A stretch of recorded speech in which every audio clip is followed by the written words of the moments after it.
दोन मुलांची आई असलेल्या महिलेची वस्तीतच राहणाऱ्या युवकाशी मैत्री झाली. काही दिवसातच दोघांचे प्रेम प्रकरण सुरू झाले. पती कामावर गेल्यानंतर दोघांच्या घरात भेटीगाठी व्हायला लागल्या, परंतु दोघांच्या प्रेमात प्रति अडसर ठरू लागला. रात्रीच्या सुमारास पती झोपल्यानंतर प्रियकर घराच्या छतावर भेटायला येत होता. मात्र रात्री 1:30 वाजता पतीला जाग आली आणि त्याला पत्नी घरात दिसली नाही. त्यामुळे पती छतावर गेला. तेथे पत्नी परपुरुषाच्या मिठीत दिसली. संतापलेल्या पतीने पत्नी व तिच्या प्रियकराची चांगलीच धुलाई केली. हे प्रकरण पोलीस ठाण्यात गेले. प्रियकर बळजबरी करीत असल्याची तक्रार महिलेने दिल्यानंतर पोलिसांनी प्रियकराविरुद्ध गुन्हा दाखल करून अटक केली आहे. वृत्त सविस्तर जाणून घेण्याकरता चॅनलला सबस्क्राईब जरूर करा. पोलीस सूत्रांनी दिलेल्या माहितीनुसार विवाहित महिला ही गृहिणी असून पती व 2 मुलीसह पारडी परिसरात राहते. तिचा पती एका कंपनीत नोकरीला आहे. पती सकाळी 8 वाजता नोकरीला गेल्यानंतर थेट रात्री 10 वाजता घरी येतो. तिच्याच वस्तीत रोहित हा बेरोजगार युवक राहतो. तो गुन्हेगारी प्रवृत्तीचा असून त्याच्यावर कळमना आणि वाठोडा पोलीस ठाण्यात अनेक गुन्हे दाखल आहेत.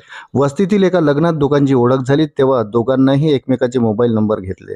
दोघांची अल्पावधीतच मैत्री झाली. तो स्वीटीच्या भेटीसाठी घरी यायला लागला. तिने मित्र म्हणून पतीशी ओळख करून दिली, त्यामुळे तो वारंवार घरी यायला लागला. या दरम्यान दोघांमध्ये प्रेम संबंध निर्माण झाले. पती कामावर जाताच ती त्याला घरी बोलावून घेत होती. हा प्रकार गेल्या 2 वर्षापासून सुरू होता.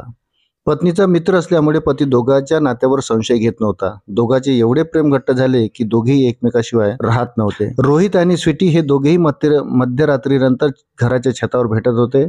शनिवारी रात्री 1:30 वाजता पती झोपी गेल्यानंतर स्वीटीने प्रियकराला फोन केला. तो शेजारच्या भिंतीवरून घरात शिरला. छतावर जाऊन वाट बघत होता. दरम्यान स्वीटी पोहोचली.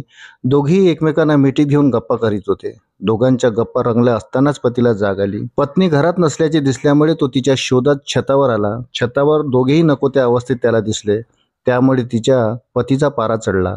त्याने दोघांनाही चोप दिला. हा बळजबरी करत होता, माझी काहीच चूक नाही असा पवित्रा स्वीटीने घेतला. त्यामुळे प्रकरण पारडी पोलीस ठाण्यात गेले. स्वीटीच्या तक्रारीवरून पोलिसांनी रोहितवर गुन्हा दाखल करून अटक केली.